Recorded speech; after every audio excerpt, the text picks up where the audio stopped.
Greetings, B-movie aficionados.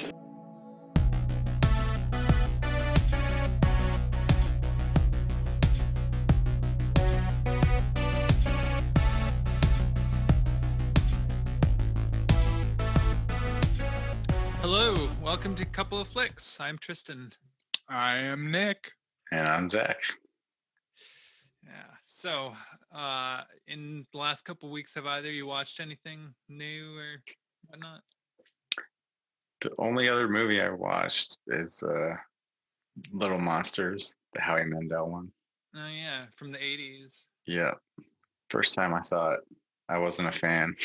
Yeah. Yeah, I didn't like that one either. All right, good. A lot of people love it, but Howie Mandel is so goddamn annoying in it. Oh, really? Yeah. Probably didn't help that like a lot of us had to grow up with his voice on the Muppet Babies. And Didn't watch that. Bobby's World. I just know him from Deal or No Deal, really. Yeah. I liked that show when it was first coming out. Yeah. I hear he's a good stand-up, though. That's what, I mean. I think he's the guy who does the glove thing with the chicken. Something like that. Yeah. He like blows up the glove and then like does the chicken head or something, or the rooster head. I have no idea. I don't know. I'm not sure if I've seen his stand-up or not. I'm interested in stand-up. Yeah. I don't watch a lot of it, but I mean, I've heard he's actually pretty good, even though he's, like on America's Got Talent and shit like that. Yeah. I heard he's pretty raunchy for his stand-up stuff. Like my parents were actually watching his stand-ups, like randomly. I was like just walking through, and they were watching a stand-up special with him, and he was dropping the F-bombs and shit like that. Oh wow. Yeah. Yeah, I always thought he was supposed like some kind of wholesome type of comedian. I don't know why. Yeah. Always like Bob Saget kind of. Yeah. Yeah. Oh, yeah. What were you about to say? So yeah, he always came off to me as a clean comic. Yeah. Yeah, I don't think he is though. That's funny. Yeah. I had just a couple of busy weeks, so I didn't really have too much time, but I finally started the second season of The Boys. Oh, excellent. Yeah. The first 2 episodes I got through so far. Yeah. Pretty sweet. Yeah. Pretty sweet. I watched the first episode. I haven't watched the rest of it, or I haven't watched the second one yet. But nice. Yeah, I watched the first episode like pretty much like right after, or no, not right after it came out. I watched it like last week, and yeah, I just haven't gotten around to the second one yet. So what I would have probably done was waited for it to like all come out and then watch it all at once, but because that's what I did with the first season. But the first season just dropped all at once. Well, initially. I guess that makes sense. So I guess it didn't. Yeah. Well, it like I watched the first season like way longer after everybody else did, so I probably just assumed. But yeah, the second season I probably would have. Yeah. That's what I was planning on doing, but I wanted to see it so bad, so I just started. And in theory, I do, like it coming out weekly, so there's like some internet discussion of, oh, you see that, like, oh, this episode was great, like, yeah, with the Breaking Bads and the Game of Thrones kind of stuff. Half the fun was going on message boards and talking about what happened, which you don't really get when they drop it all at once. Yeah. So I'm on board with the idea of doing it weekly, but I also just like binging it all if I can. Yeah. That makes sense. I don't know. When it comes to TV, I usually just prefer to watch it all at once. Okay, yeah. But I'm not doing it with this one, I guess. Although who knows if I'll even have time to watch the rest of the season, in the next few weeks. So. Yeah. Let's see. I watched the Netflix movie Social Dilemma, which was pretty much like it's a documentary that from the perspective of a lot of the folks who were involved in the creation of a lot of these like social media platforms and the technology and stuff, and I thought it was interesting. I mean, there were definitely some things about it that like are worth it, like talking about it and exploring. I'm less interested in the whole perspective on like social media and technology being bad, and I'm more interested to kind of learn about how it's going to sort of change the way we communicate in the future, and I I think it's worth watching just to kind of like be a little bit more aware of like what to expect. I think because I do think that there's some like there like it's obvious in certain ways like which direction things are going to turn, but I'm not going to like elaborate too much on what my opinion is ultimately. But I think I thought it was a pretty good movie though. Yeah, I saw it. Looked interesting. I was gonna maybe watch it, but Yeah. never get around to it. Yeah. so many times I say that. Oh, I want to watch that, but Yeah. doesn't happen. Yeah. Just goes on the never-ending list of things to watch. Yeah. And then years later, it's like, oh yeah, I remember I was gonna watch that. Like, Yeah. yeah, it's like 2026 by the time you finally get around to it. or something. Yeah. Yeah, that's probably what most people are gonna do with that. What was that political documentary? I don't remember. But yeah, it was something that was controversial, and a lot of people I knew were gonna see it, and then they didn't. And now everybody forgot about it. So, and I even forgot the title. So I guess that shows like how much I. Damn. Yeah. Right. Anyway. Cool. All right. So I guess let's get started. So, first movie we're talking about was Your Choice, right? Yep. And so this is our what? So just as a Oh yeah. for- Special episode. special episode about ish. We've done it. Yeah. Been doing this about a year now. Yep. So I don't know. I guess is this our exact year? The 23rd. So I'm gonna try to put it up on the 23rd, so it will be a year. Cool. All right. All right. Nice. Yeah. So this will Excellent. be our yearly anniversary one. Yeah. We more or less tried to pick something that was relative to movies we've done. Well, you guys did. Yeah, me, I me and didn't. Zach did. Tristan did. I just went rogue. yeah, Yeah. Why not? that's Yeah. fine. It's fine. And yeah, I chose whatever a Sedaris movie. What the fuck's his first name? Andy Sedaris. Who we did Hard Ticket to Hawaii, a classic. Yeah. And that's the only film I've actually bought and so Oh, yeah. far from the movies we've watched. Oh, nice. Okay. Okay. And I'm probably just gonna start buying all of his movies after watching this one. Yeah. I only need one, and I'll have all of them. Oh damn, nice. Jealous, yeah. Because honestly, this guy, he makes these are the kind of movies, in my opinion, that I wanted to do this podcast for. Just this stupid shit. Yeah. Definitely stupid Oh yeah. I mean, in a good way, of course. yeah. So this movie was Day of the Warrior, Yeah. which is an odd title for the film because the warrior was a bad guy, Yeah. and the Day of the Warrior, I don't really know what it was, except for that he said it at the end of the movie, like before the final fight. He was like, "This is the Day of the Warrior." Yeah. I was like, "Oh, he said it. He said okay. the thing." It's because it's what the villain said. All right. yeah. Yeah. And that's why I keep accidentally calling this movie Day of the Woman, because there's a movie, I Spit on Your Grave, which the alternate title of that movie is Day of the Woman. And for some reason, like whenever I think of the title of this movie, my mind immediately goes to Day of the Woman, because what's the one thing that probably appears on screen the most in this movie? Boobs. Yeah. That would be like, I wrote down, if I could summarize this movie into one fucking word, it would be boobs. Yeah. Like, there's probably more chest exposure in this movie than I'd say there's probably more in this movie than in Showgirls at this point. 100%. I think yeah. of any movie I've ever seen, Quite possibly. any actual movie, Yeah. like Pretty much about like on average, I'd say every 2 to 3 minutes, expect to see Yeah. another pair, and often they come in many various large sizes. oh, Oh, shit. oh yeah.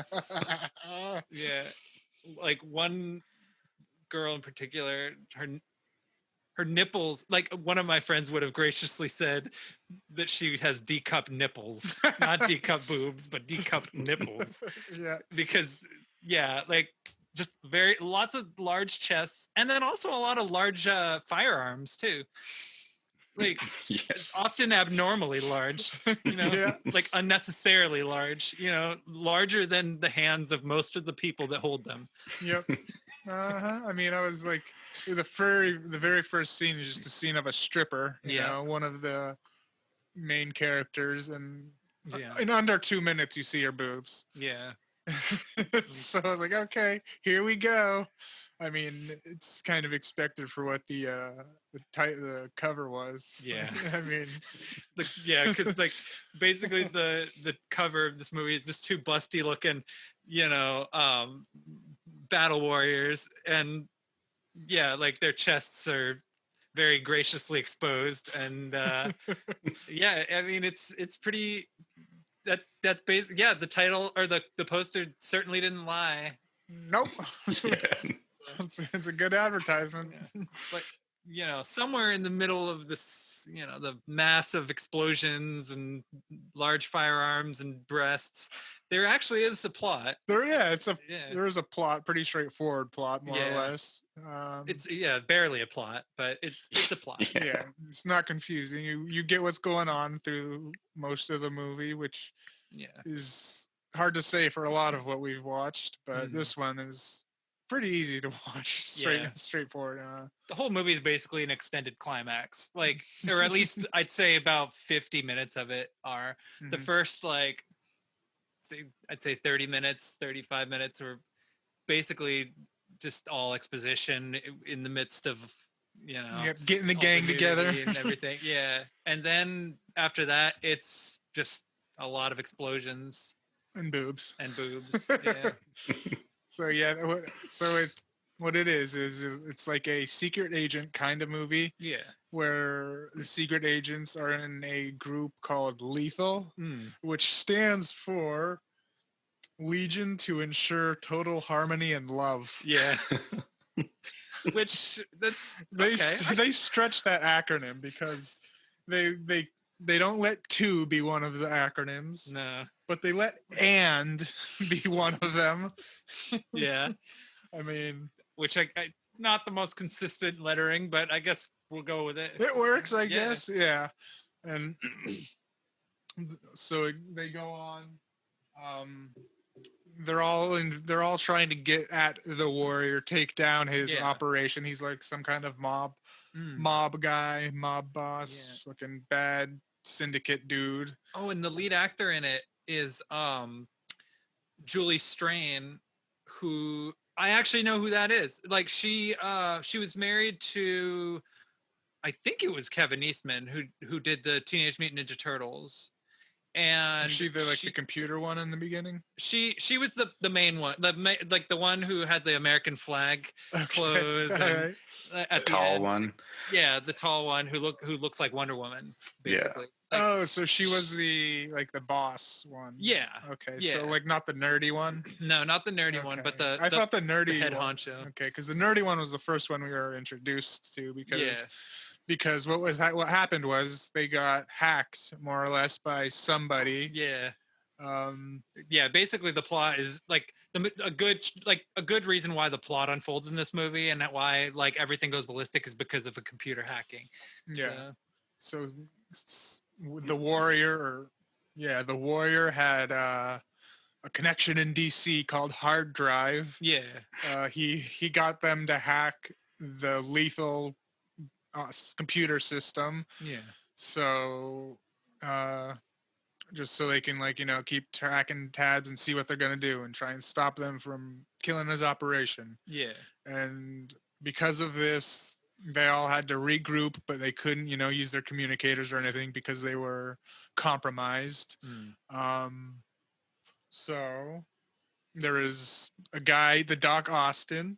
Yeah. He was in Texas he was working undercover inside the Warriors art smuggling ring.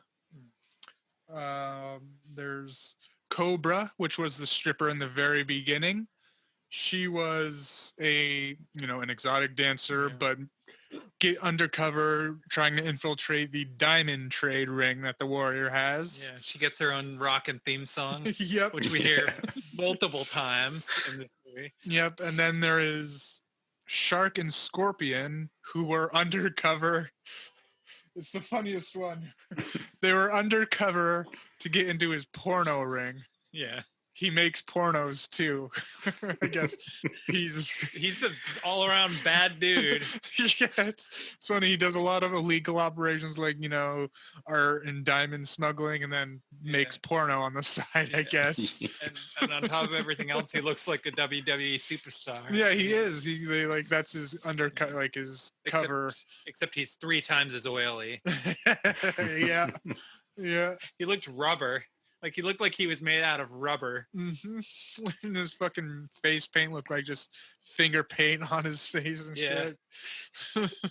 Not the most intimidating. No. You know, I mean, he kind of seems like a character out of like a comic book or something, which maybe that's what they're going for. So Yeah, and then we have Tiger, who was the computer nerd kind of character, or whatever you want to call him. yeah, the one who you kind of think is going to be like one of the well, I guess they're all main characters, but you kind of think that the character's going to end up doing more than they actually do. Yeah, yeah. I definitely thought she was gonna like be the main one we follow, but Yeah, it's more of a team-based movie, I guess. yeah, pretty much. And we have the commander, which is like the leader, the Willow. Hmm, Willow Black, I guess her name was, and it was so fucking funny when we meet her first. yeah. I laughed so hard. It was like Tiger was going in because she was gonna alert her of the hack, and when she goes into her office, she's on like a stairmaster, Yeah. half naked on a stairmaster. Yeah, it's very enthusiastic. I was like, oh, she's the leader of this secret, secret service, or not secret service, but like secret agent operation. But she's Yeah. half naked doing stairmaster instead of like behind a desk doing paperwork and shit. and then it led to a funny fucking. She was like, okay, well, for this, Tiger, we're gonna have to get you back on the field now. Hmm. And then she immediately strips. She just immediately strips down naked, Yeah. and And like, wasn't there like a reoccurring line in the movie? Oh, hold on, I have to get something off my yep, chest. Yep, I wrote that down. Yeah. Everyone says that a few times. Yeah. I got to get this off my chest. Yeah, and then they take their and then top take off. their top off. Yeah, and Yeah. so she just immediately strips and get into better commando clothes. Yeah. But basically, those 3 kind of split up to try and reconnect with those guys, the other ones in the field already, to try and get them all in one spot because they can't communicate.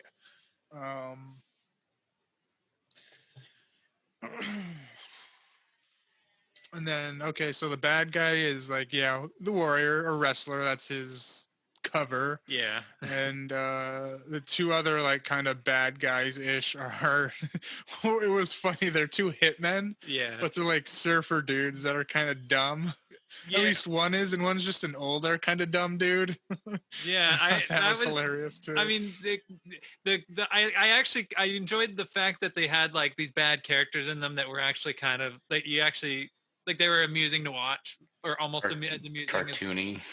yeah, very cartoony. Yeah. Yeah, and when we were introduced to the Warrior, he was like, I don't know, talking to some guy he didn't, or someone they captured, and he's like, "Oh, I bet I can beat you with a hand tied behind my back." Yeah. And he almost immediately punches him with that hand that was tied behind his back. It's like a one punch with the one, and then the one with the one that wasn't that Yeah. was supposed to be behind his back. Yeah. Then suplexed him. Yes, a lot of wrestling. Yeah, that was pretty funny. Yeah. So these 2 hitmen are kind of dumbasses trying to play the stock market too. And when we first meet them, and Interesting sort of character trait. yeah, Kind of right. squeeze in there. And they hired 2, of course, big-breasted assistants or whatever who had MBAs, Yeah. and they were like, so what was your GPA in college? And then the girl took off her top and like listed her body measurements. I was like, okay, Yeah. we're just keep going down this road, and I'm fine with it. Yeah. I mean, much like Hard Ticket to Hawaii, the film definitely has like a sense of humor about itself. Like one of the well, um, one of the honcho folks, that lady who she had such a short temper that she got irritated like by an owl. Oh yeah. Was that a bad guy or a good guy? I couldn't tell from some of them. I mean that it was hard to tell. I just assumed she was a like an anti-hero or something like that. Yeah, there was a puppet owl that kept hooting and she kept telling it to shut up. And then like as they were leaving, so I don't know why she just decided to blow it the fuck up. Yeah. Like they were leaving anyway, and then she just blew it up. Yeah. She didn't. I don't think she got killed. So I guess. I mean, a lot of these ladies I couldn't really tell the difference between. Yeah.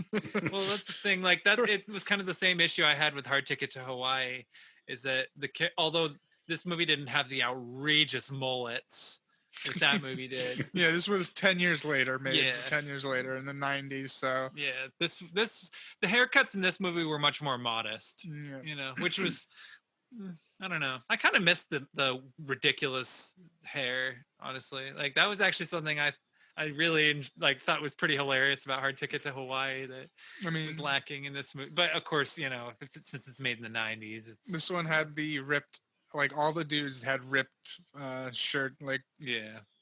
ripped sleeved shirts, like no sleeveless shirts, but like they were ripped off kind of thing. Like, Oh yeah, all of them yeah. had that costume, and I thought that was fucking funny. Yeah, they made up for for not having bad hair by having bad costumes. Actually, because Yeah. like the costumes in this movie were pretty hokey. Oh yeah. What do you think of this movie? That was great. in the so bad it's good way. Oh yeah, That's definitely. about how I feel too. Yeah. And like and also the main lady, the commander, Yeah. she's going to Vegas to try and get together with the porn actors. Yeah. But she hooks up with another secret agent guy, Yeah. fucking Elvis Fu.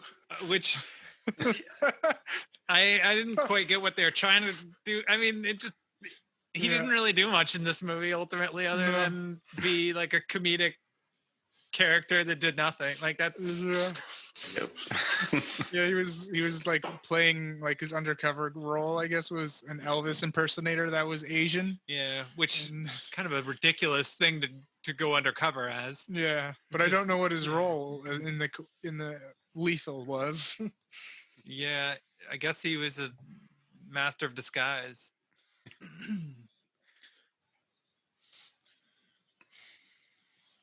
Okay, so So eventually, like things kind of come to a head, and it all Yeah. basically just, yeah, it all kind of unfolds about the way one would expect a movie like this to unfold. Lots of battles, which more or less kind of. I mean, it kind of has the same. It doesn't have the same plot as Hard Ticket to Hawaii. I thought the plot of Hard Ticket to Hawaii was better because I don't know, the idea of the like this big like drug battle going on, in addition to the fact that they also have to worry about the dangers of nature on top of that, I feel kind of made the plot of that movie a little bit more exciting, whereas this movie was mostly just about a bunch of people trying to take down one guy, and his henchmen, which is pretty familiar, kind of standard plot. But what made this one, exciting or unique or whatever, is the fact that the majority of the main characters happen to be, women with large chests. So and like they all like hooked up. All of them just hooked up with each other too. Like, yeah, not a fan of dipping your pen in company ink, but they didn't give a shit. no, They were all just hooking up. very unprofessional. But hey, they got the job done, so whatever, I guess. Yep. As long as it doesn't affect their work, which I guess it didn't. No. Yeah.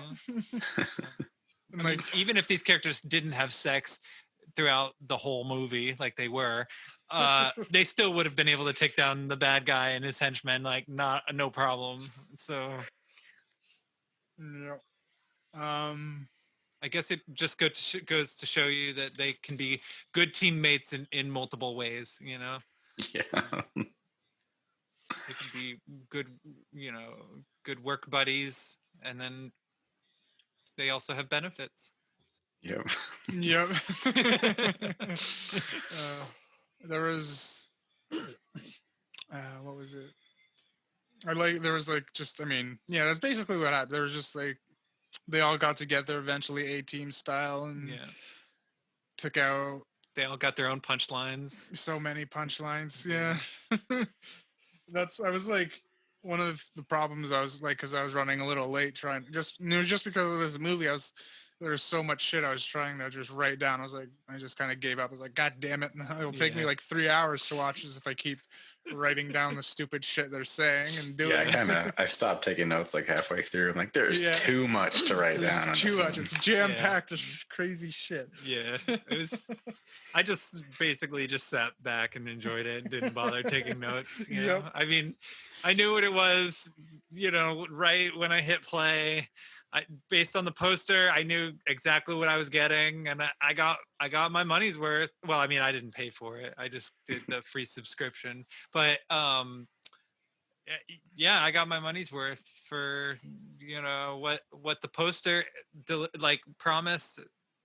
The movie delivered, so it was very campy, which I always love. I love campy dialogue, and I love Yeah. especially like when it's done by people who you could tell like aren't really very good actors, but Like- they sure love like saying this garbage that they're given. Like Oh, I yeah. had my question was like, are all these actors porn actors? Yeah, I mean well, Because it was all porn acting delivery. it was very intentionally artificial where the emotions were very exaggerated and forthright but in an obvious way, Oh, yeah. which I love.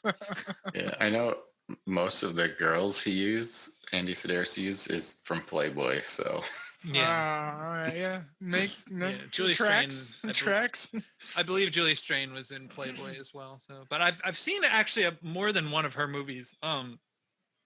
Like her most well-known movie is probably Heavy Metal 2000 because she lent her likeness and her voice to the main character in that. And so like that's what I think most people know her from, like if people are involved in like mainstream films or whatever. Heavy Metal 2000. But I also saw her in a really cheap crappy movie, Battle Queen 2020, which you could probably you guys could probably guess what type of movie that is based on the title. like a Fred Olin Ray movie or something. Not quite that bad, but pretty darn close. Like it's a total Z movie. Like it's like an environmental themed thing. There's a lot of chest exposure in that one as well. I like it. Yeah, I mean, if you want to see Julie Strain take off her top, you know that there's another one. There's another. I mean, there's plenty of options, I guess, in her filmography to choose from. So, Oh shit. yeah. I think recently she's been having some health problems, unfortunately. So I don't think she's been doing any acting lately. But I know who she is though, mainly because she married one of the Ninja Turtles guys. Yeah. Yeah. Nice. Yeah. So I mean, I got some basic little things I wanted to. I mean, that is the plot, but I Yeah. have some funny little moments I wanted to point out at least that I Yeah. just had to note down and everything. So By all means. all right, so like again, or when she blew up the owl, Yeah.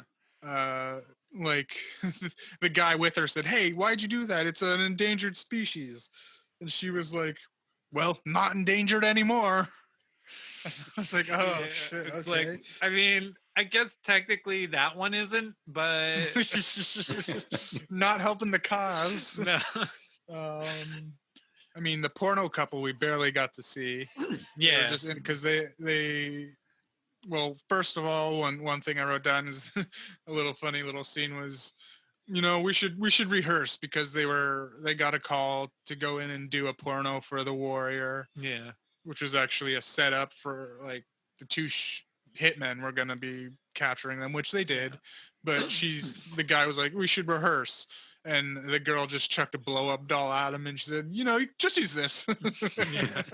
Just like, Okay. yeah, that was actually something I was a little disappointed with the film, was how like they established this, side plot involving this adult film thing, and like what that relates to the warrior and all that stuff, but then they didn't even end up doing anything with it, which is like, they introduce a sleazy kind of plot element in an exploitation movie, and then they don't do anything with it. It's kind of like, okay. Yeah. Like Just an excuse to show more tits. Yeah. Yeah, Oh, yeah. basically, 100%. a Yeah. single scene, basically, Yeah, or two I mean, scenes, I guess. The warrior had a backstory too, though. He was a Yes. CIA operative during the Cold War, Yeah, and then it ended, and he got kicked out. yeah. And then I guess that's when he started, wrestling and making pornos and shit. So basically, he's like if Hulk Hogan were Colonel Kurtz. Yeah. Yeah, Pretty much. I mean, because I don't know. I can't think of anybody else he reminds me of other than Marlon Brando in Apocalypse Now. So, Okay. Yeah. except he's a WWE superstar. Yeah. Oh, and the face painting was because he's part Native American, Yeah, which apparently. okay, I guess if you say so. Yeah. Let's see. I mean, there was a double cross in the movie too, of course. Yeah. With They always got to have. I don't something really know like that. who it was. One of like the lethal CIA Yeah, contacts. I don't even remember which one. Yeah, like, just one of them. There was two of them, and it was Yeah. one of them. yeah, it's like, how could you do this? And I don't even remember what he said his name was. There were a lot of It was names in Dietrich this movie was- that I couldn't yeah. keep track of. I Yeah, kept trying. Dietrich was the Dietrich. spoiler alert. He's a traitor. Yeah. Working for the warrior. Mhm. Which was not that much of a shock, to be honest. I mean, And what I found, another little thing I found funny was when the porno undercover people go and the hitmen are filming them, and then they're like, we got to make the sound effects. Yeah. Oh my god. Yeah. So the two hitmen were going like, ooh, ooh, oh, oh, ooh, ah, ooh. They were like making grunts and shit and stuff. I was laughing so that was fucking hard. that was really funny. It was so fucking dumb but great. Yeah. Oh my god. Yeah. Normally I don't always enjoy movies that are bad on purpose, but I feel like, I don't know, Andy Sedaris kind of has his own language. He speaks the language of busty babes and big bazookas. So that's kind of his style. I mean, they and, had two yeah, tiny bazookas. yeah, This one they had that crossbow which shot a dude and just exploded him Yeah. into bits. Which, did you notice there were a couple times in this movie where somebody would scream and react like at somebody firing a gun, and then the person would fire that gun for like 10 whole seconds, and then the boat, okay, yeah, it happened early on where the two were on the boat and they were firing at the boat, and in the amount of time it took between the guy screaming and the guy starting to fire at the boat, there was so much time where they could have just jumped off the boat. Yeah. And they didn't, and instead it blew up in a giant fireball and everybody died. And then it happened later on in the movie when they were on the boat or whatever, and there was she took the walker and put like the explosive dart in it or whatever. That was so fucking funny. And he shoots it, and the guy screams at, which I don't know why a guy would scream at, for all he knew, maybe it was just a single dart. He had no idea that it was going to be this big, massive explosive Right. thing, I don't think. There was you know? yeah, that was hilarious. The guy got like injured, so he's using a cane, Yeah. and then she just randomly took it, put a Yeah. fucking tiny ass rocket in it, and Yeah. shot him, And- shot the bad guy to bits with a rocket launcher out of a cane. Yeah, which the explosions in this movie, again, I just want to emphasize, they are large explosions. Yeah, there was one. There was one that was like, again, I love it. The piss ants. Someone said, "Hey, piss ants." Yeah. I love that. I love that fucking insult. But it was, he blew up the boat that like a boat that the hitmen were on. Yeah. Like completely fucking exploded it. Yeah. But they were still alive. And they were like, "Oh, Yeah. all we got out of this was some singed underpants." Yeah, and their hair was like all cartoonish, like Yeah. standing up or whatever. Yeah, And for some reason I keep thinking they died. I don't know they, why. I Like, mean, I don't. They didn't I after don't- that explosion. That's yeah. for sure. yeah, I keep thinking. Yeah, I thought that explosion killed them, and then you mentioned that, and then I remembered that's what happened. So but it happened a few times when that cabin blew up at the end. Like Mhm. the explosion was taller, like 3 times as tall as the cabin.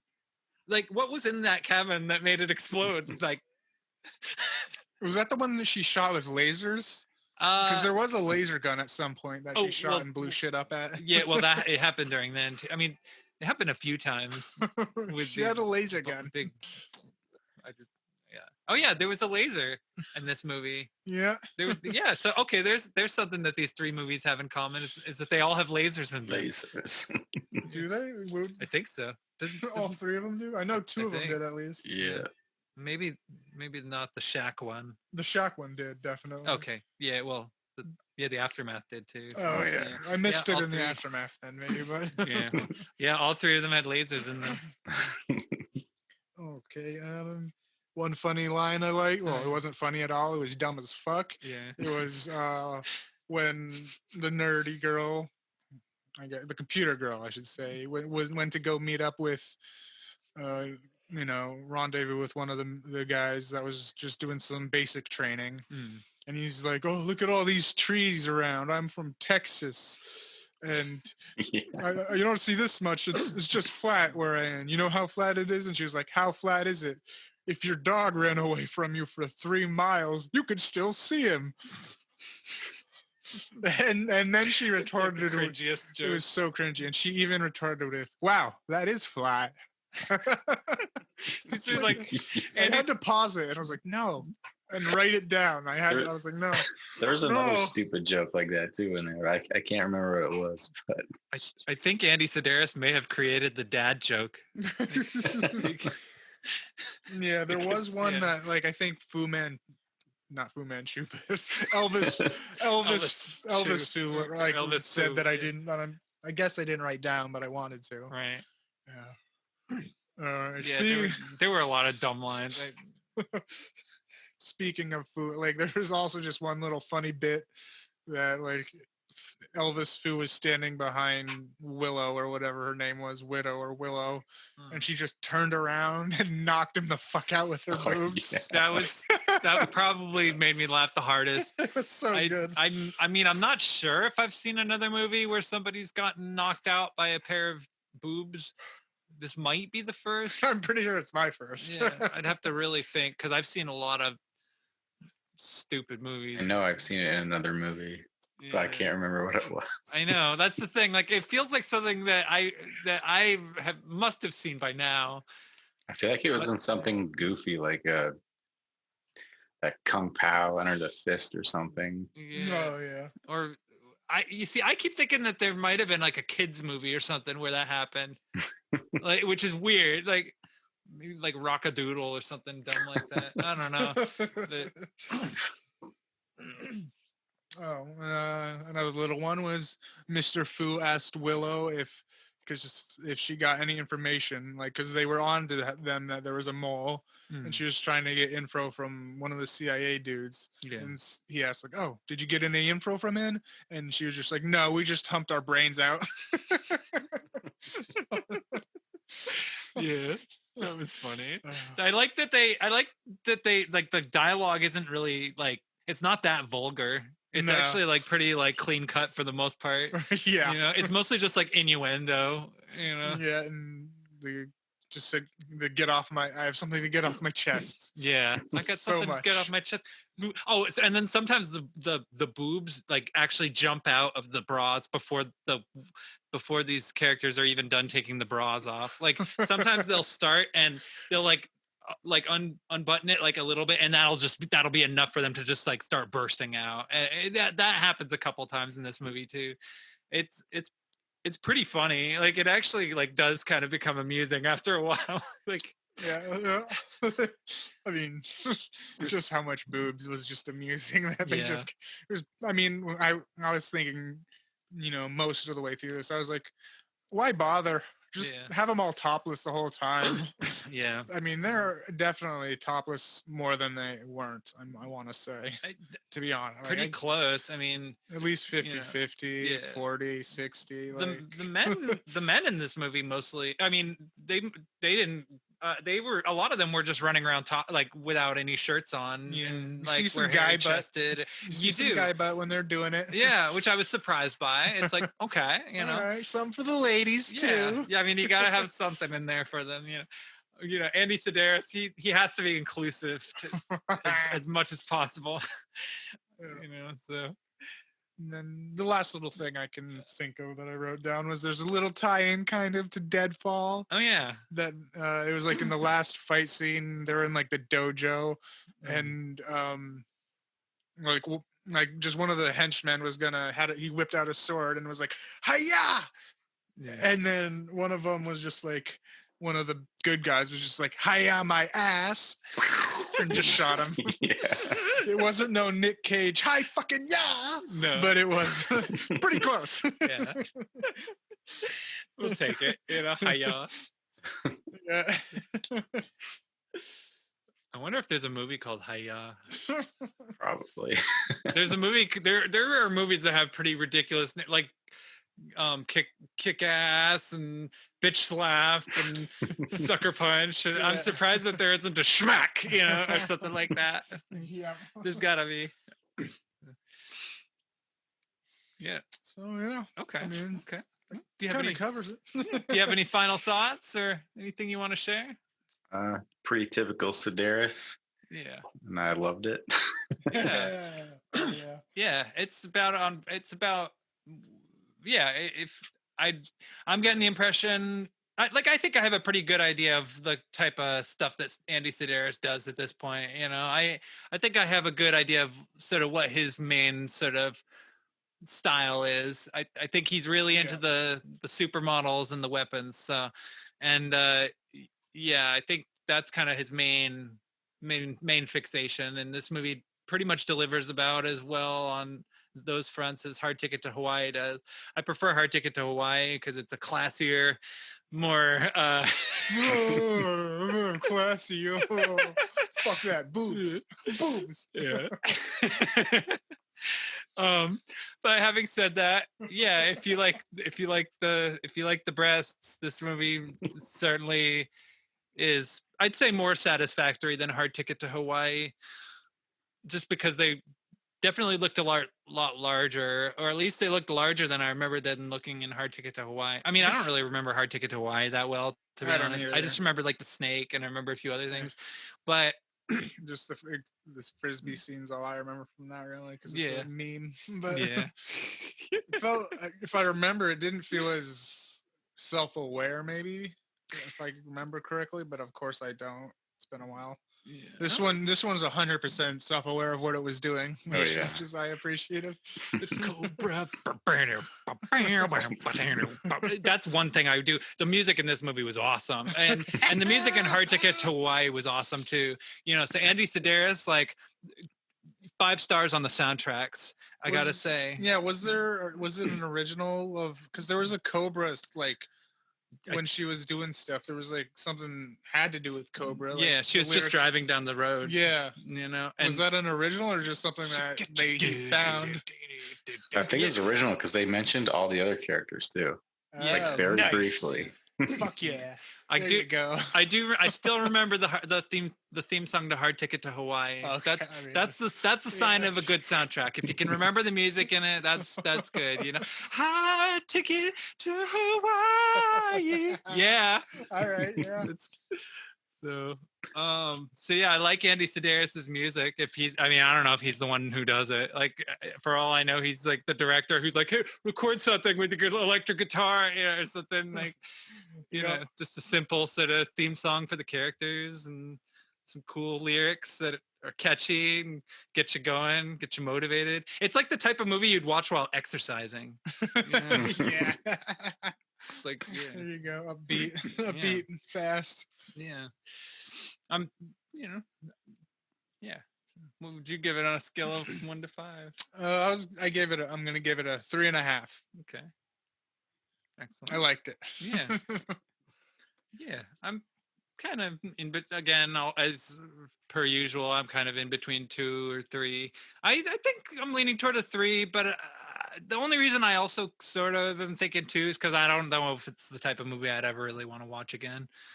Oh, I'm buying this on Blu-ray. Yeah. I mean, I do want to see some more movies in this little Lethal series or whatever they're called, like Malibu Express. I want to see. Is that with the Lethal Agents as well? I think so. Shit. Yeah. Yeah, and there's Savage Beach. yeah, I want to okay. see that one too. I just Like, got to get all of his Sedaris movies, I think. yeah, They're I pretty think- cheap. Yeah, you could buy Hard like Ticket all to of them. Hawaii was on Blu-ray. Was real cheap. Yeah. I'm gonna have to pick up his whole collection, I think. Yeah. I like his work. he's got some excellent taste. Yep, So, for sure. yeah. I also gave it a 3. Yeah. Nice. Excellent. All right. So 3's all around, I'd say. I said 3.5. Oh yeah, no, you're the one who I had to give it a 3.5. Yeah. So recommended by us, highly recommended by you. You know it. Yeah. And so after that, we are going to do your choice, which was My choice was Steel, yeah, starring Shaquille O'Neal. the Shaq Daddy. Yep. I love that man. Picked it because my first pick on the show was Kazam. Mm, Had to go with another Shaquille starring movie. yeah, I think his only other starring role. yeah. He didn't Yeah, I really. don't know any others. He didn't. I guess he decided he opted out of the acting game. You know, which Did he opt out, or did his performances not allow him to go any further? well, I'm surprised he got Steel after fucking Kazam. well, Kazam Yeah. was. Well, what were you about to say? Well, I mean, my first note was lasers, pew pew. Yeah. Next note was 4 minutes in, Shaq's acting is painful. Mm, My first 2 notes, lasers, Shaq's acting is painful. yeah. Well, I mean, when we rewatched Kazam, I mean, I didn't remember it being as bad a movie as it actually is. Yeah. And a big part of that problem, a big part of the problem with that movie had a lot to do with like Shaquille O'Neal just not really having much confidence in his acting, like in his own acting abilities. Like he doesn't really emote all that well, and he doesn't have any kind of confident presence on screen, you know. And you'd think maybe it's because it was a cheesy kids movie, but then you get to this one. And I don't know. What do you want to try and describe the plot? Sure. Actually, before I get in the plot, it's based on a DC comic. Yes. Which was like that's what I saw, and it was real confusing the whole way through. Yeah. Yeah, it has nothing to do with the original comic story.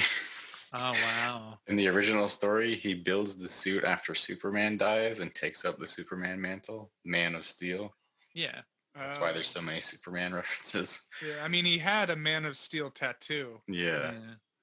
but the logo wasn't the S. It was like the logo shape, but I couldn't make out what was inside it. It wasn't just an S. It had words and shit in it. Yeah. Yeah. Yep. Okay. Then he after Superman gets resurrected in the comics, he becomes Superman's sidekick.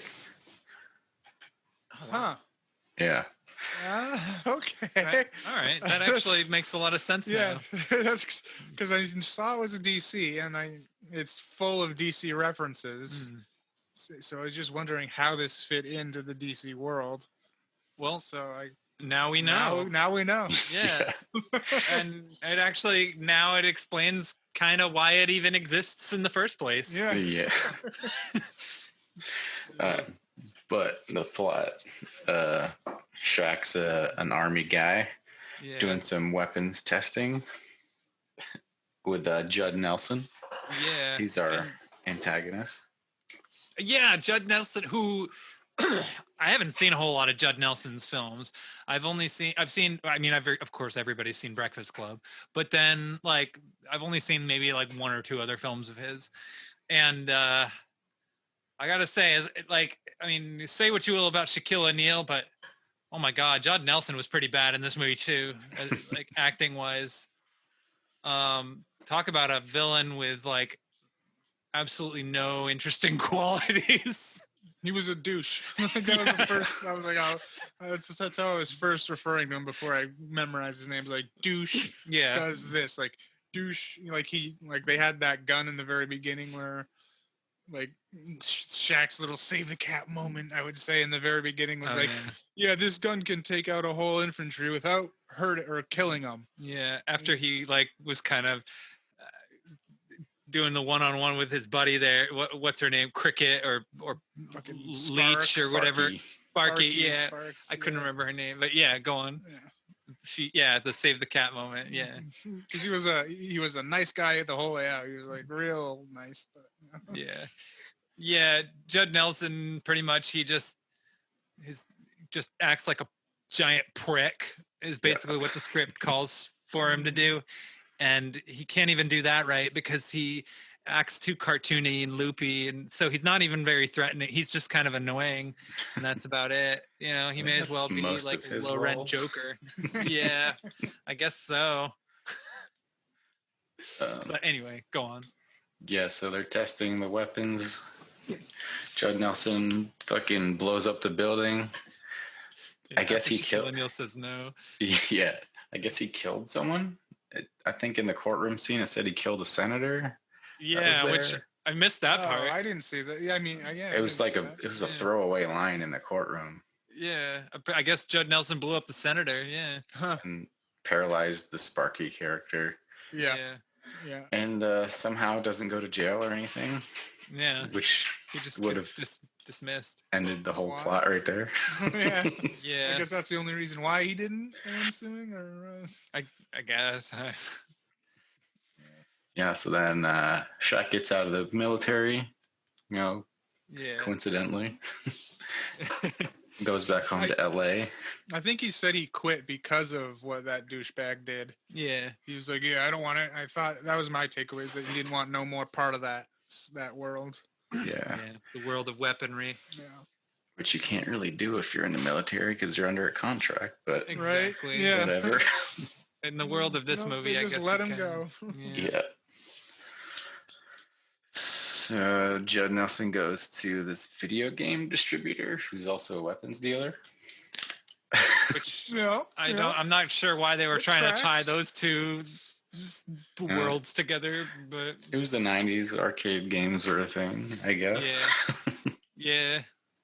I guess I just wish they'd actually done something with it, like had like something interesting going on, like it was maybe arcade game related or something. Yeah. I mean, beyond, yeah.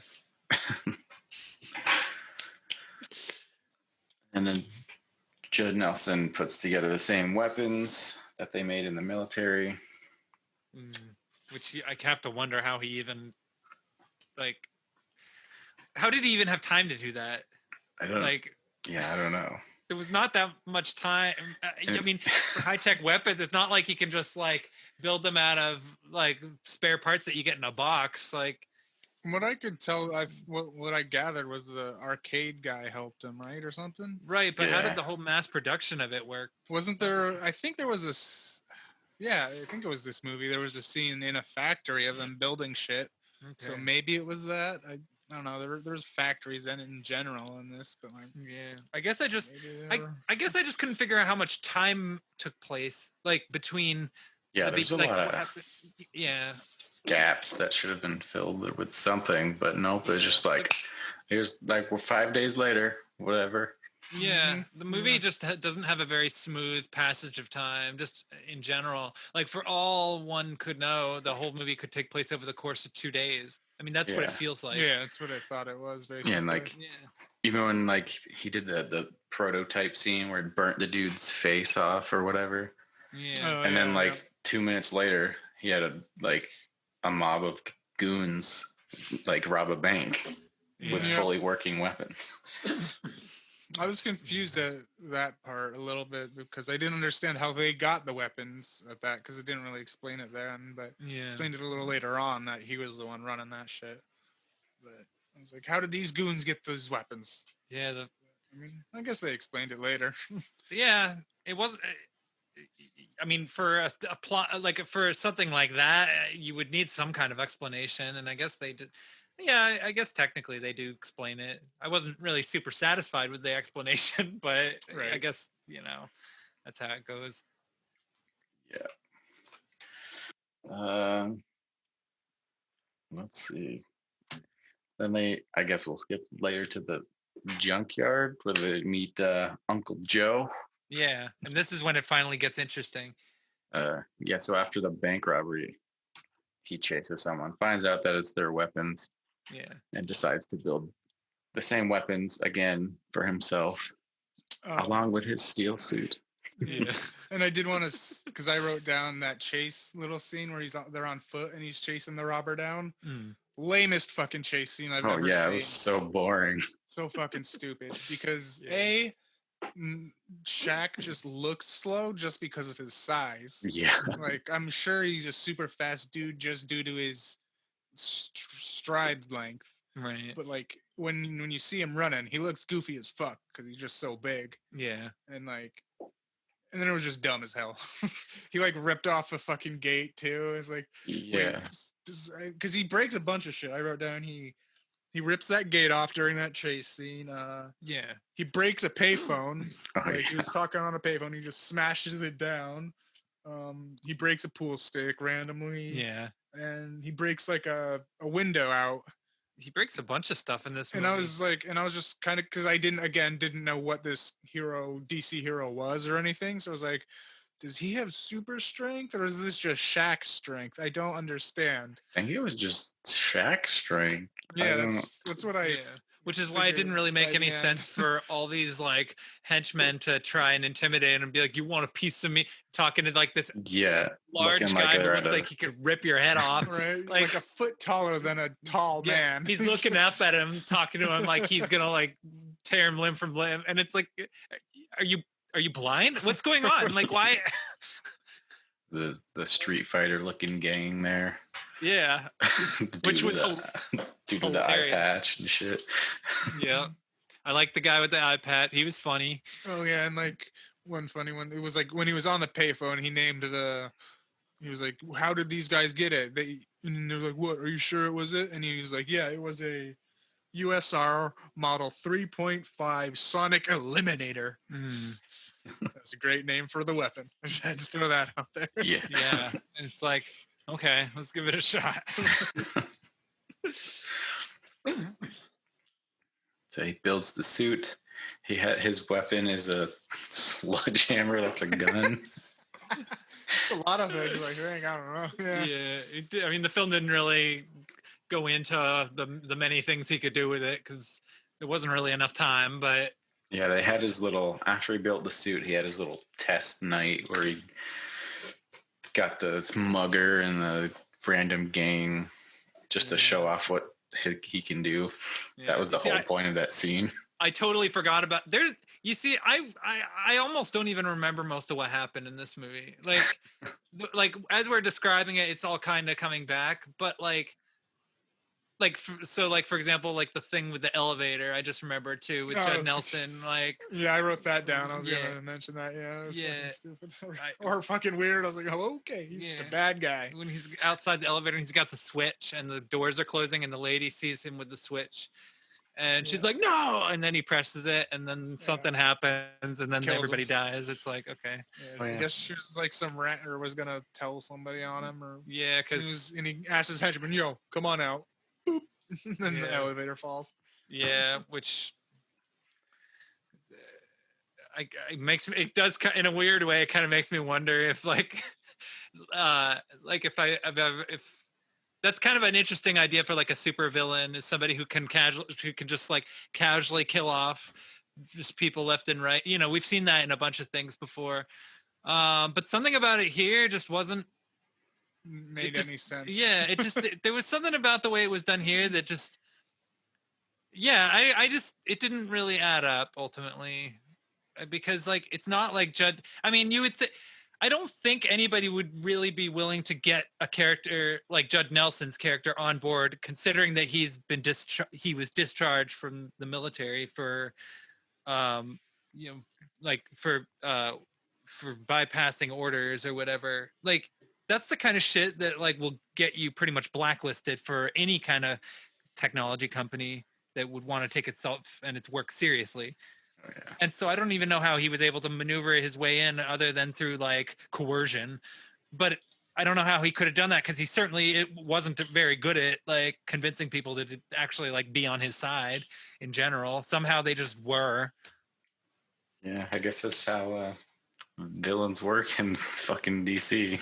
Yeah, I mean, as far as DC villains go, this is definitely one of the weaker ones. Yep. Yeah, For sure. yeah. And one thing about the building suit scene, I thought it was just dumb as fuck. Yeah. It was a montage, but it was so bad. Mm, Yeah. Real bad montage of them building the suit. yeah. Yeah, it was bad.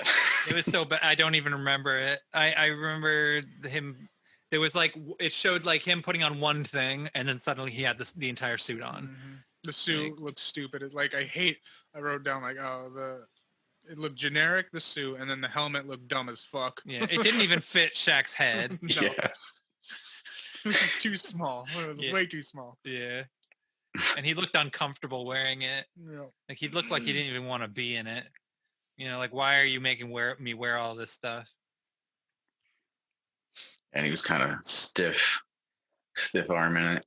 Yeah. Mhm. He looked stiff. He sounded stiff. He just was just a stiff man, you know. He's like a walking plank. Pretty Yeah. much. Yeah. Anyway, I don't know. Did anything else happen? I mean, I somehow like things worked out, I think, but Yeah, I guess Judd Nelson's goons tried to rob Yeah. the Federal Reserve. okay, yeah. Shaq shows up. The goons try to shoot his dick off, apparently. It's a large target. Yeah. That was funny. Footage of that was shown. People try to buy the weapons. Yeah, because now it's on the streets and like these gangs of like Yeah. And teens then all these people. Shaq gets arrested. I don't really remember why, but they broke into his grandma's house and ruined her souffle.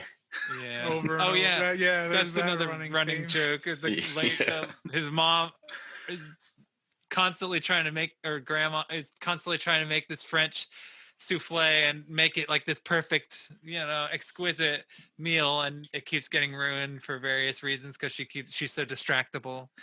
You know? She wanted to open a French restaurant called Black and Blue, Yeah, like blue spelled BLEU or whatever. yeah. Yeah. And the kids, Blue. and the kid that his like little brother, I think it was, I guess. Yeah, Yeah. He pronounced it fucked up the first time, and he was Yeah. making fun of his grandma about it. yeah. And she, like, in one of her first lines that we met her with, like I said, shut up audibly a few Yeah. times during this movie, and she made my first one. I don't remember. I wish I wrote it down, but Yeah. she said something real dumb. I was like, shut up. Yeah. I mean, I remember the first thing she said, she whispered. Like, I remember she whispered a lot, and then she like said something like stupid. I don't even remember what it was. Yeah. Like, there's just, this movie was really like unmemorable to me. In fact, like I'd say this was like down there with like Elektra as far as being like on my list of like least memorable movies. There's a lot of things. I barely remember what Shaquille O'Neal looked like in the suit. I just remember that the suit didn't look good. And Yeah, like, if the I wrong didn't side. take notes, I probably would have not have remembered half of Yeah. this. yeah, it doesn't have a very memorable like visual look. I mean, I guess as a movie, it looks technically better than Kazam, but that's not really saying much. Like, because if the script is bad, then the movie's more than likely not going to be any good. So Yeah. and not to compare this to Kazam, it's just these are the only two Shaq movies. And Yeah, exactly. they're both very different from each other. I think Kazam, I'd say, is arguably a worse movie in many ways, but I'd say that Steel I found less entertaining, Oh, yeah. if that makes sense. No. Yeah. Totally, Like, yeah. totally. Like, I don't know. I kind of hated it actually. Like it was pretty joyless. I really just I wasn't kind a of wanted fan. it to be over the whole time I was watching. Yeah. But at the same time, like it did feel good to see Shaquille O'Neal in another movie. His acting didn't really improve from the first time around, although Thought it got worse. If I want to, yeah, I can't remember it was Kazam acting, but well, in this it was just so bad, so bad. well, I'd say I'd put it this way: his acting in Kazam was really terrible because he didn't really know how to deliver his lines. I don't think, and he didn't really know. Or no, that's not what it was. The acting in Kazam was terrible, like because he was a terrible actor and didn't know how to like make these funny lines funny, and so they ended up being kind of dull. So Steele, he's given a second chance. Now he doesn't have any funny lines to deliver, so now he can just, focus on his emoting. But he doesn't even do that. He says the lines just as badly as he did in Kazam, and so yeah, ultimately it doesn't matter how good or bad the script is. Shaq is just he wasn't meant to be an actor. That's the lesson we've learned. Yeah. He just didn't quite have it. Which is a bummer, but oh well. Yeah. There's more to the plot, but whatever. You can try and say something. Yeah. I don't know what else happened. Like I'm trying. I mean, so they break him out of jail. They go to a weapons deal, try to stop it. Oh yeah. Okay. They blow shit up.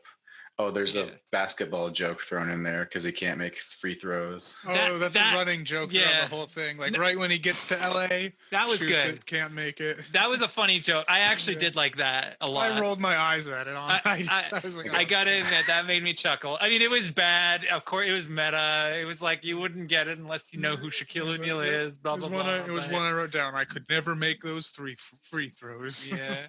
Yeah, I mean, okay. like to me, like a movie like this is kind of like Double Team or whatever that movie was with Van Damme and Dennis Rodman, like where if they're just gonna throw basketball jokes in, like okay, I'll take them. I almost chose that for next episode. Yeah. Yeah. Well, I'd be open to rewatching it. I gotta say, I'd be open to it. I don't know. We'll see. I do love me some Double Team. That's pretty much it. Yeah. The grandma opens her restaurant at the end. There we go. Oh yeah, it ends very happily. I did like the ending. She got her souffle made. Life can go on, and we can be happy. Yep. Yep. Yeah. So okay. So the movie has a good positive message, in a way. Yep. Judd Nelson got blown up, I think, which It kind of left it open. yeah, I guess theoretically he could have survived, and he comes back in the sequel. There's a burn We're victim. probably planning it's on all a messed sequel, up. Yeah, but Steel 2.0. I'd watch it. Oh yeah, no, me too. Me too, because they would have learned the mistakes that they made the first time around. I would hope so.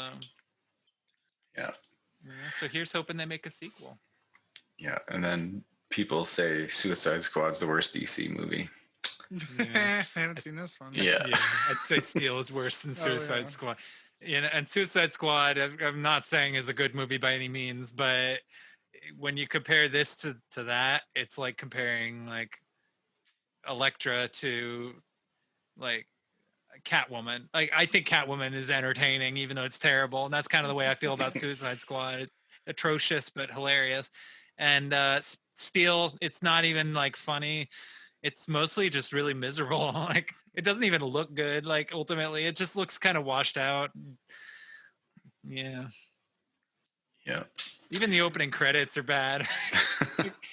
Although I will admit, like I still like laughed because it kind of reminded me of the whatever that one music video was with the like, which is just like the iron or the steel melting down, and then like it's like forms all these different patterns or whatever. Kind of remind me of that. I don't remember what the music video was. Anyway, yeah. Yep. So that's Steel. I gave it a 1.5. Yeah. I have a couple things to say real Oh, quick. yeah. is, Okay. Yeah, there was a hacker chase scene. You remember that from Yes. Hackers? Yes, there Oh, was. She was doing the green lights and shit, Yeah. and like she the keyboard.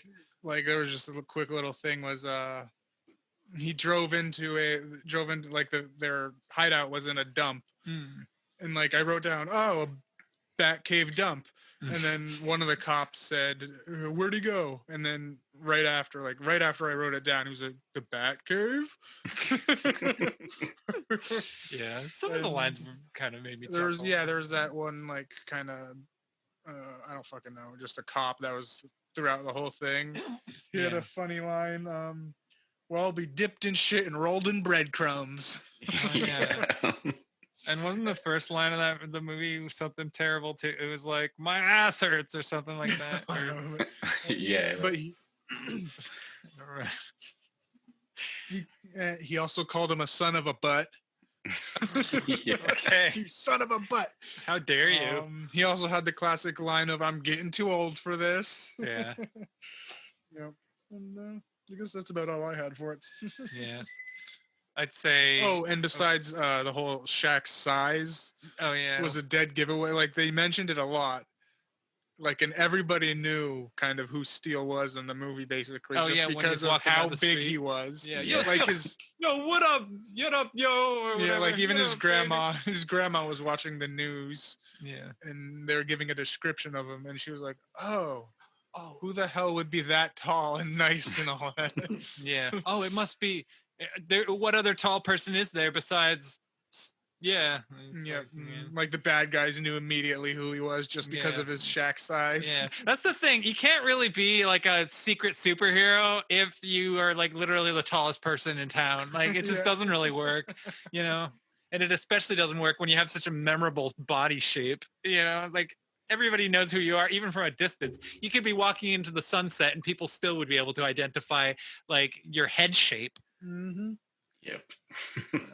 I would probably give this a I would give this a 1. I didn't like it. Yeah.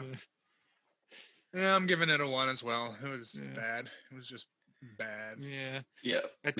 I mean, I think I'd honestly, and you know, it would take a lot for me to sit down and watch Kazam. I keep wanting to call it Kablam, but Kazam. It would take a lot to make me want to rewatch that. But I think I would sooner rewatch Kazam over Steel. You know, it's interesting that Shaquille O'Neal made a worse movie than that. Hard to believe. Yeah.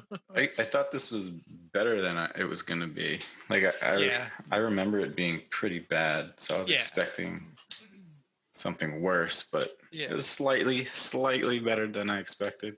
Yeah, I would say I wouldn't call it like that bad a movie. I would just call it not really entertaining, I guess is kind Yeah. of the way I feel. So, It's like an action movie without the action. yeah, it kind of feels like it was just sort of made from spare parts, you know. Yeah. So, but anyway, so last film was my pick. It was a movie from the early 80s, 1981 or 1982, I think, called The Aftermath. And the reason I chose it is because I want to watch more Sid Haig movies. And I like movies about the end of the world and survival movies and all that stuff. And so I chose this one because I thought it'd be interesting to see Sid Haig in a survival movie. I kind of assumed he'd play the villain, and indeed I was right. Yeah. Yeah. Wish he was in it more though. Oh, Yeah, yes. me too. Me too. It was the only good part about it. Like he was Yeah. a good actor at least of it. Yeah. The rest were kind of yeah.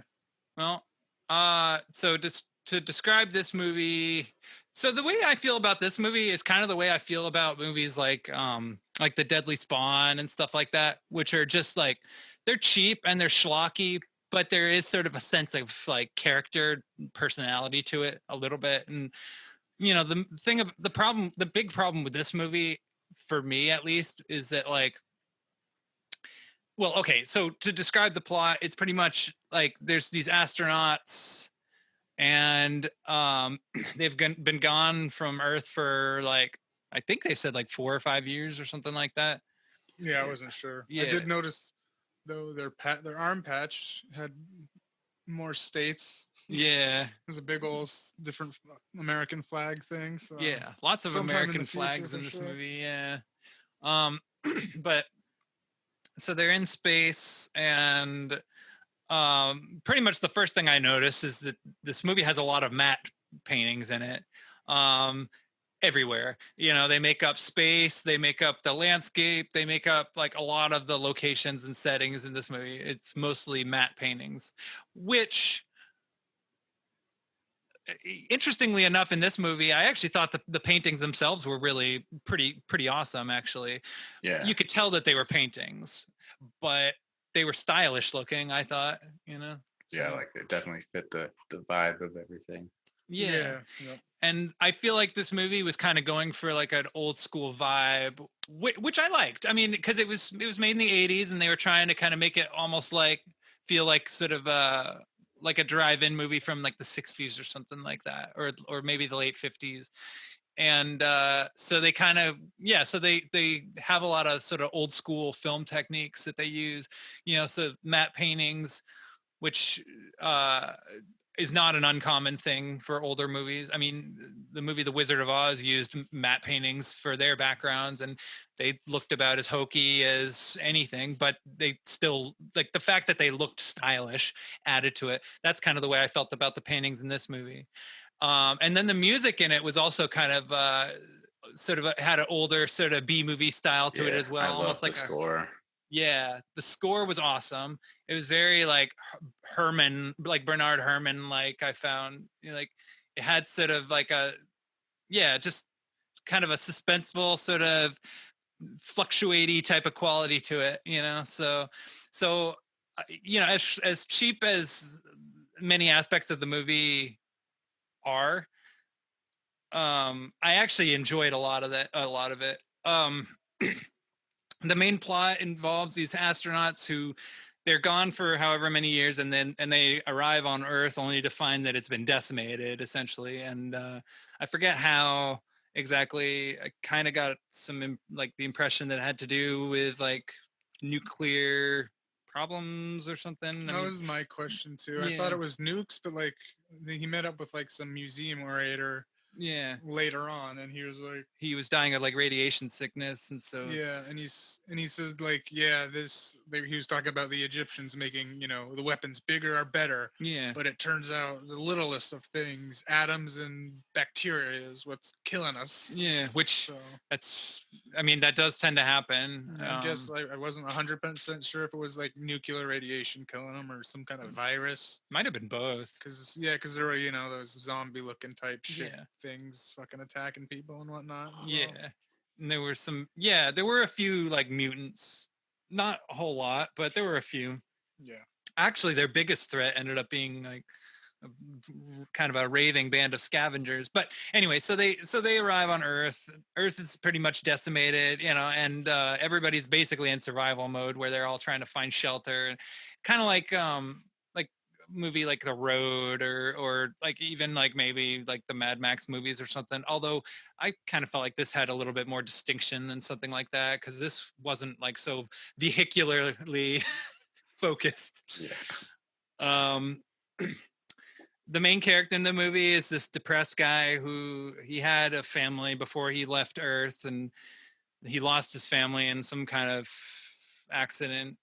And so he's depressed and disillusioned and doesn't really care to live anymore, which I didn't pick up on any of that. I must have missed that. yeah, well, that's pretty much that's everything you find out about him at the beginning of the movie when he's on the spaceship, which like that was kind of my main like major issue right off the bat, is like, okay, if this guy's going to be the main character and he's supposed to be like this astronaut, he can't just be a depressed guy. Like there has to be a little bit more to him than that. And for a good chunk of the movie, he kind of just mopes around, and like he does occasionally get into fights, and he of course does try to like survive, but he also kind of spends a good chunk of it complaining too. And then also like it's another movie that has narration, and Yeah. he's the guy that's narrating it, which is like, Yeah, what that can was you a do? weird narration. Yeah. I really think he should have maybe not narrated. I think there were scenes where I would have actually preferred to have seen things play out for themselves rather than to have Yeah. him talk over what was And happening. it like wasn't throughout the whole thing. It was just like here Yeah. and there. Like, Yeah. okay. Which, I mean, my theory is that what happened is that because it's obvious that they weren't working with much of a budget, and it's obvious also that because the main actor in this is also the director. Oh, really? Yeah. Yeah. And so he's doing double duty. I'm speculating that what happened was during the filming of the movie, some of the scenes, the recording didn't come out right. And it's rather than try and re-record it in the Foley studio, I think he just decided to narrate over it and try to kind of tie the plot together through the scenes in which the recording or the audio recording was weaker. That's my guess. And the only reason I'm guessing that is because I've seen other movies that did the same thing, where suddenly there's narration and it's like, ugh, like what's all this? Like a Yeah. lot of the times that has to do with it is like some kind of technical mishap that happens. So that's a bit of a bummer because like once you get past all that stuff, there's some enjoyable stuff here. I feel like I really did enjoy the last like 25 minutes of the movie where he decides to where it basically turns into a revenge movie. So all right, so there's not a whole lot to say about this. Basically, he gets to Earth. He and his sort of comrade, they kind of part ways for a bit. There's some like it kind of cuts back and forth between like the sense of him like returning to Earth and kind of exploring things, and there's like this cosmic wonder. But then in the middle of that, it also cuts to Sid Haig and his raving band of lunatics. They're kind of like Dawn of the Dead type of people, like a biker gang almost. And they're going on like a sort of a pillaging spree. So it kind of cuts back between him exploring Earth and this gang doing this Last House on the Left type of stuff. And he pretty much eventually, like after he finds some survivors, eventually he does kind of chase them around, and eventually they end up killing most of the people that he pairs up with, and that's when he decides to eventually take them down. Yeah. So at the end, it turns into a big revenge movie. I mean, he does meet up with that museum guy who had a kid with him as well. Oh, yeah. That he takes on the kid because the Right. old dude died. Yeah. So it's like being a parental unit as well. Yeah, kind of reminded me of like Aliens a little bit. How like Ellen Ripley in Aliens, like how she comes across this orphaned child kind of in the midst of all this chaos, and she ends up sort of becoming a surrogate mother to her. That's pretty much what this guy does in this movie. Is he finds this very, very soft-spoken, basically junior Casey Affleck, and becomes a surrogate father. So And he meets up with like there were Sid Haig or whatever his name is. yeah, Was gonna take this lady, yeah, but she gets out. She escapes like by jabbing a broken bottle in his back and escapes. And yeah. she's the main dude's love interest eventually. Yeah, which makes sense because if you're in a survival situation and you find somebody who you're attracted to and they're attracted to you, it's like, what else are you gonna do? Because you could die any day. So Yeah. but yeah, so eventually, like the main character and this other lady like pair up after she escapes Sid Haig, but of course they're hot on her trail. So. And then at some point they also get like they connect with another family and Yeah, basically it the was whole- her yeah. friend and her friend and then her kid. Yeah. So they go into his like whatever stronghold and rescue them. But Yeah. Sid Haig gets away still. Yeah, and that's where the laser came in Yeah. because they Yeah. somehow.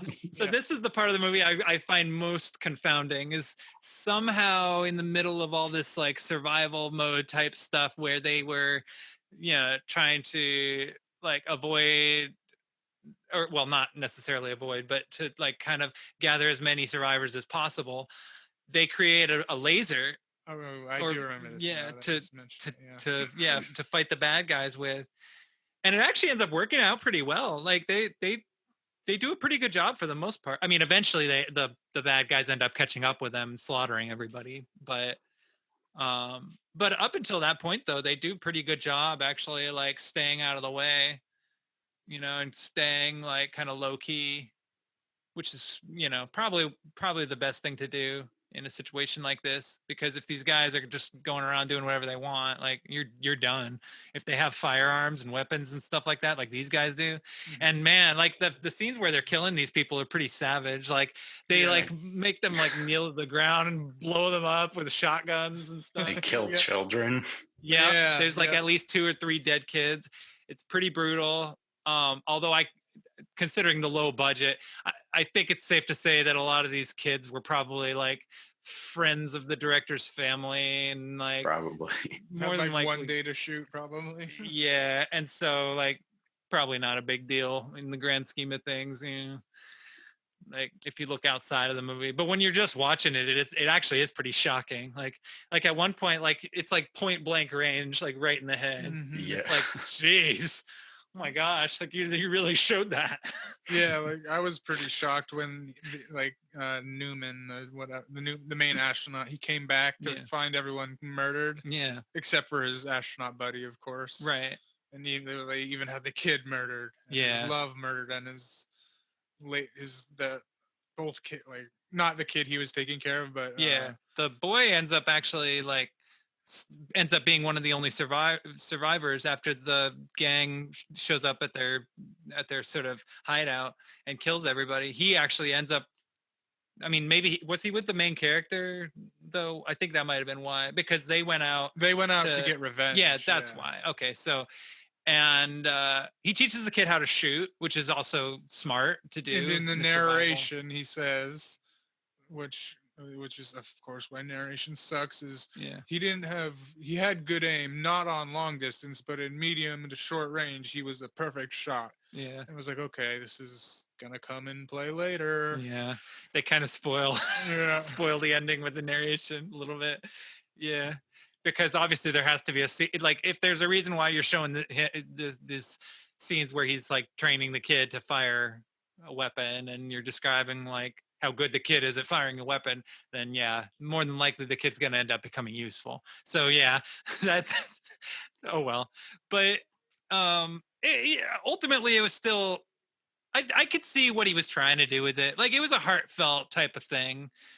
So, and also like the fact that he went after the gang and ended up basically just blasting everybody away in that awesome shootout. Yeah, which was cheesy as hell, but I still loved it because I was like yeah, confused for a lot of it because it was cutting around so much. yeah, you I was don't like, get wait, what? Where is he now? He's over there. He's over there. He's over there. yeah, it ain't exactly Full Metal Jacket. You don't get a very good sense of location in this movie. He's mostly just wandering around corners and hallways shooting more people, And there were some nade throws that were Yeah. real shitty because he was like driving and chucked a nade, Yeah. but the nade kept the velocity going, Yeah. and then you could see like the prop land 20, 30 feet away from where the bad guys were, Yeah. but the explosion still hit the bad guys, and you could see the Yeah. fucking prop way far away from the Yeah. explosion. I was like, oh, It was you hilarious. should have taken another Yeah. shot on that scene. What were you about to say? I was going to talk about like the ends, like they randomly ended up in like an apartment building or something. Yeah. I didn't catch how they got there. Well, I think it was a location that they had been to earlier, is the impression I got. So I don't know how I got that impression, but yeah, I think I mean ultimately I guess I was too busy enjoying the sight of all the exploding chests and exploding heads, and I mean there was a lot of squibs that were being used. Oh and yeah, some of yeah. them are bad though. Some of them were pretty poor, but a lot of them were pretty satisfying. I mean, the violence in this movie was pretty savage, which is what I generally prefer when it comes to kind of dark end of the world movies like this. Although it ends up kind of taking a bleak turn at the very end, unfortunately. So Yeah. because the guy, he does end up taking down most of the henchmen, but Sid Haig ends up getting away. which means that the main characters have to get away before he ends up sort of you know intercepting them. But of course, it's too late. I mean, he does end up intercepting them, and he shoots the main character a couple times, actually. It was even a little Yeah. bit before that. It was, they got into a fist fight kind of Yeah. thing, and no, he was almost okay. Well, I guess it wasn't even with him, but it was with a bunch of goons. He was almost fucking caught, but his astronaut buddy came back Yeah. and shot him, saved him, and he's Yeah. like, "Why'd you come here? Why'd you come back?" And he was like, "I just did," and then immediately got shot and killed. Yeah. Which Died right in his arms.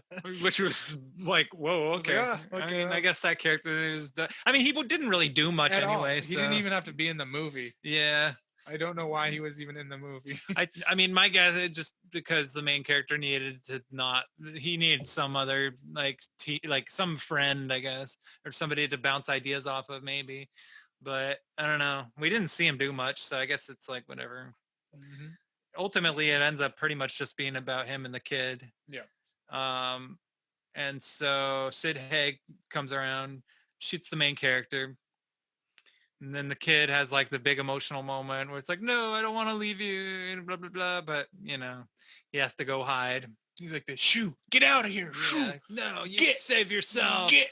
Because that's like the main reason he's basically, he hasn't given up at this point, is because he really wants this kid to survive, basically, because it kind of calls back to his family who died before he went on the astronaut mission. So it's like this big emotional thing. And then the kid actually ends up taking down Sid Haig, which was pretty bad. It was pretty badass. It would have been more badass if we didn't see it coming, Yeah, but it was still no, pretty cool. I saw it coming. Like Yeah. right when he said "get," when he made him get, I was like, "Oh, he's just gonna come back and shoot him." Yeah, and that's exactly what he did. But I'm never gonna complain about watching a kid shoot somebody in a movie. Right, yeah. And the final line by Sid Haig was like, before he killed the guy, he was like, "You underestimated me, but I never underestimate anybody." And Yeah. then bam, bam, bam, killed the astronaut and walked away, and then the kid fucking blew him apart. Yeah. You underestimated that kid. Yeah. So there you go, you idiot. Fucking dumbass. Yeah. So then they end up parting ways. The main character expires, and so then it's pretty much just the kid walking down the road with the gun in his hand and I think, Narration. yeah, and Just there's narration. The kid narrates. Yeah, the kid takes over the job of narrator. And he actually, surprisingly, he actually does a better job Yes. narrating than the main actor did. That was my takeaway. I was like, what the fuck? This Yeah. kid's a good narrator. Yeah, what gives? Like, why didn't they just do a Road Warrior type of thing and have because how in the Road Warrior it turns out that the Boomerang kid was the quote unquote narrator at the beginning. I've never seen Road Warrior. Oh, it's so good. Well, okay, I spoiled the ending. Sorry, You bitch. but it would, in a way, it would have made sense if the kid had been the narrator. Although then you got the problem of how to explain the first 30 minutes of the movie with the astronauts landing and all I mean, that you didn't stuff. really have to narrate that first 30 minutes. Yeah, you really didn't. They were pretty self-explanatory. So Would have just been, no dialogue, but I mean, yeah, it's pretty obvious what he was doing. Just Yeah. wandering around and searching for supplies and shit. yeah, and that's pretty much it. Pretty typical low budget, apocalyptic end of the world movie. Like, I mean, the ingenuity was enjoyable. The passion was there. I like the fact that that the director both acted in it and starred in it, or both directed it and starred in it.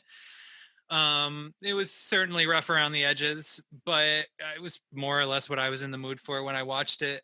And I'd say really what made it distinct at all was Sid Haig and how nasty he was. Yeah, he was cool. Yeah, the rest of it I could take it or leave it. I think it has probably a good message about the need to survive against all odds and all that stuff. And I like the last 20 minutes, the last like 20-minute rampage that the main character goes on. That was pretty badass. I thought some of the killing scenes were pretty well done, and I liked the classy sort of old school style. Yeah, early on, I liked he chopped off one of those zombies with a machete, one of his Yeah. hands. That was great. Whoa, okay. That was great. I'm never gonna complain about stuff like that. Yeah. It's definitely not something I would recommend for people who are like more into like like fun type of bad movies. This is more kind of like cheesy, predictable type of stuff. But I, I could still enjoy something like this, mostly because of the whole survival idea of it. And the way of like trying to avoid like the scavengers and stuff. I mean, I like Dawn of the Dead and a lot of those movies for the same reason. And this is obviously nowhere near that quality. No. But I don't know, I still enjoyed it. I'd probably watch it again, but yeah, I'd probably give it like a 3. Yeah, I don't think I'd ever watch it again. I found it mostly boring. Yeah. And then the one actor scene was all right, but it was just a little, and just the editing was pretty poor, just Yeah, cuts and I shit agree. like that. And he was a good shot. I'll give him that. And it was just like one of those kind of, it took me out of it that he was blasting everyone real good. Yeah. While like the stormtroopers were missing him with everything. Yeah, and you didn't have to was- reload or anything. Yeah, there was one reload I noticed. I was Yeah. like, but that's it. Yeah. And then, yeah, I'll give it a 2. Yeah. It was okay, but kind of boring in Yeah. my opinion. The way I feel about this movie is kind of the way I feel about Legacy of Rage. Like, it's cheap, stupid, but I still liked it. I give it a 2 as well. I like the like old school feel of it, but it was still kind of boring. Yeah. Yeah, Yeah. Needed more Sid Haig. yeah, definitely. I would agree. Yeah, that's definitely, that would have improved it. I think overall, I will admit I also liked how they went with a bleak ending too. Yeah, I always like bleak endings. Yeah. So I'm curious to see the director's other film. I forget what it's called, but Yeah. Empire of the Dark or something like Yeah, that. something like that. That looked pretty interesting. Yeah. All right. So that about wraps up today's episode. So do you gentlemen have movies picked for next time? Because I do. I do. Okay. Yeah, I got one. Yeah. Right. Should I go with mine first? Yeah. Okay. So I'm gonna choose an 80s movie called Streets of Fire. Oh.